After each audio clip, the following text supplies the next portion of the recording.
পাকিস্তান ভারতে আঘাত হানতে চেষ্টার কোনো ত্রুটি রাখেনি। চীনা দ্রোণ ক্ষেপণাস্ত্র শত্রুপক্ষের তরফে অজস্র পন্থা অবলম্বন করা হলেও প্রতিবার তা ব্যর্থ হয়েছে ভারতের দুর্ভেদ্য আকাশ প্রতিরক্ষা ব্যবস্থার সামনে।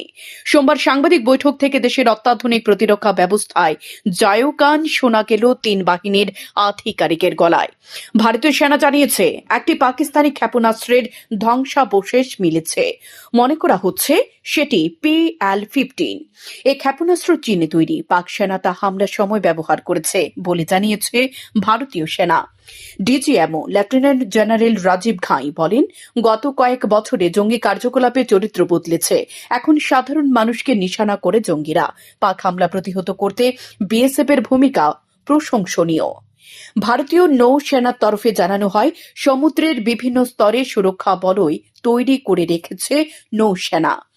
এয়ার মার্শাল একে ভারতীয় সাংবাদিক বৈঠকে বলেন, আমাদের লড়াই পাক সেনার বিরুদ্ধে নয়, লড়াই জঙ্গিদের বিরুদ্ধে। 7 মে শুধুমাত্র জঙ্গিদের ডেরায় হামলা চালানো হয়েছিল। পাকিস্তানের ক্ষেপণাস্ত্র হামলা রুখেছে ভারতীয় সেনা। পাক সেনা জঙ্গিদের হয়ে ব্যাট ধরেছিল, আমরা তার জবাব দিয়েছি। আমাদের কোনো সেনা ঘাঁটি ক্ষতিগ্রস্ত হয়নি। কোনো না কোনো স্তরে হামলা প্রতিহত করা যায়, যাতে সেভাবে গোটা ব্যবস্থা তৈরি করা হয়েছে। শান্তন টিভি।